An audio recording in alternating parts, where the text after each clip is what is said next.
a lot of adversity. Starts with a very good BYU team who played very well, physical and tough, and gave us all we could handle. We had to overcome some significant injuries. We had to overcome one of our players getting ejected from the game. We had to overcome 3 interceptions and a loud onside kick, but somehow we got it done. And we just stuck to what we feel like we do well, which is run the football and get after the passer, and it worked for us. So I'm proud of those young men for never blinking, showing great resilience or resiliency, whichever it is, and just trusting each other, playing hard till the end, and coming up with a really hard-fought, in my mind, significant win for this program. You know, I think we've had some times when we've gotten into games like that against teams similar in structure to a BYU and have not come out with a win. And tonight, although we were down 7 at half, I don't think that we ever had any doubt that we were going to continue to grind it out and get a win, and we did. So I think it's a big win for us. I'm excited about it, and I'm happy for our players. So that's about it. All right. Come on, David. What was your reaction when Miles had that pick there at the end? I just wanted him to get down because I knew the game was over. He wanted to run around a little bit. He'd give us a thrill. But I was excited. You know, we'd gone 4 quarters without a takeaway. And when you're -3 in the turnover ratio, it's tough to win a football game. And but we came up with one at the right time. And even if he'd have batted it down, we'd have won too. So, but I just wanted him to get down. That's what I wanted. I wanted him to get down.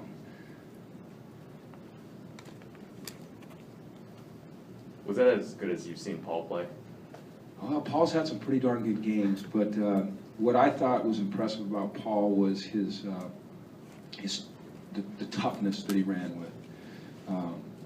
He carried people on his back. He moved the pile forward. He carried the ball a lot. He played a lot. You know, you saw that early in the game we kind of were rotating the backs, and then we stuck with Mora with Paul and Nate. And you know, I think that I'm not surprised by Paul playing that way, but that's a really good football player.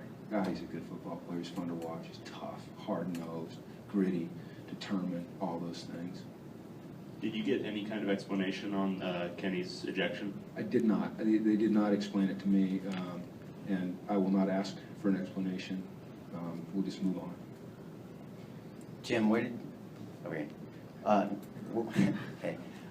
where did you see Josh making mistakes in particular, and what do you tell him in the middle of when he's struggling like that? The first thing is you try to just keep him calm, because there's no sense in riling him up, you know. And Josh performs best when he's calm and under control.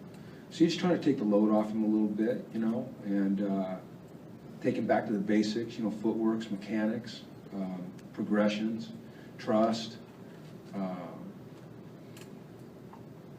You know, we're going to look back, and this is going to be a great game for him to learn from. You know, throwing 3 interceptions in the first half and then coming back to throw that slant and go to Jordan and put it right on the money.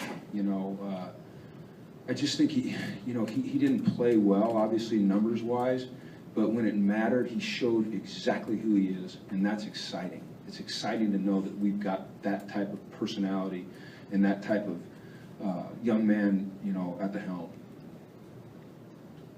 Just answered my question, so I don't have anything else. Okay. No, did you talk to him before that last drive? I mean, you said you wanted to keep him calm. I just don't know if you. I talked to him at halftime, and just cracked some jokes with him, and I talked to the offense. I mean, just, you know, hey, the touchdown wins it, that kind of thing, but nothing specific to Josh. You know, I think you can overdo that. Oh, I'll wait. No, I'll wait for you, Sean.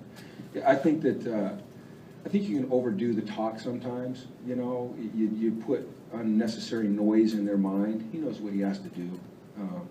That's a smart young man. You know, I mean, God, it was an ugly game for him, but he's going to look back and it's going to be a turning point for him, I believe.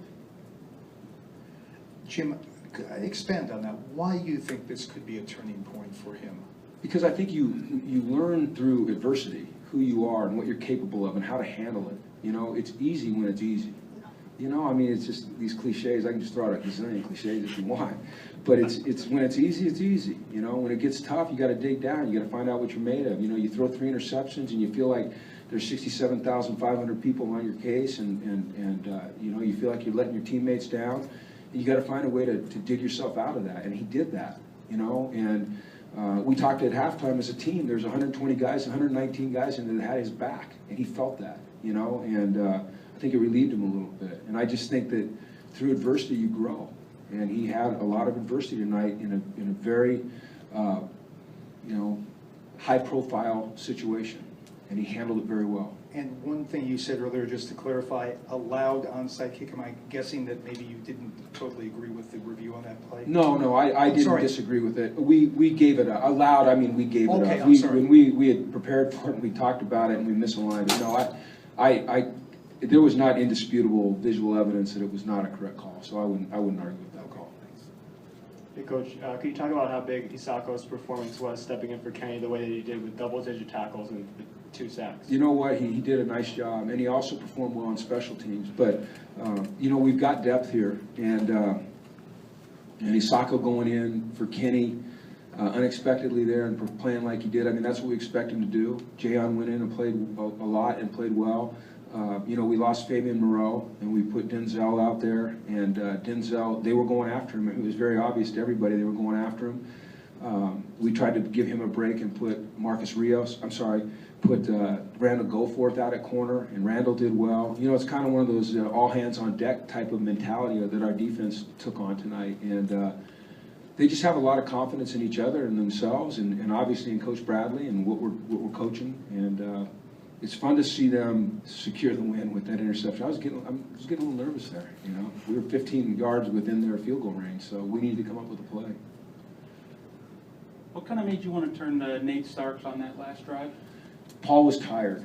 That was really it. And we were getting ready to put Paul in for that last play, the touchdown, and we were going fast, and we had him a little bit. You know, when you're running the ball well and you feel like you got them on their heels a little bit, you want to keep the tempo up.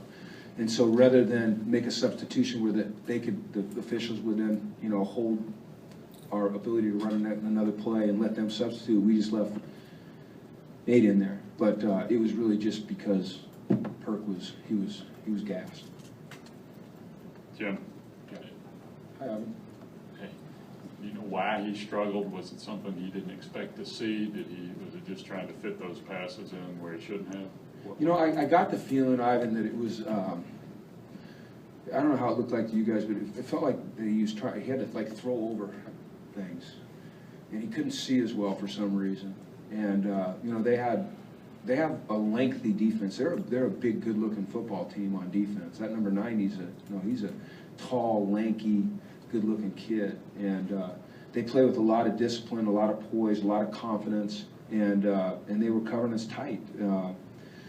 You know, I think, Ivan, it's being a freshman. You know, I think it's fighting through some difficult times and adjusting to the speed of the game and the size of the players, and then I think Josh at times thinks he maybe can get away with some things that you can't get away with at this level, such as, you know, throwing back across his body into the end zone. And I'm standing there yelling, "Run it, run it, run it!"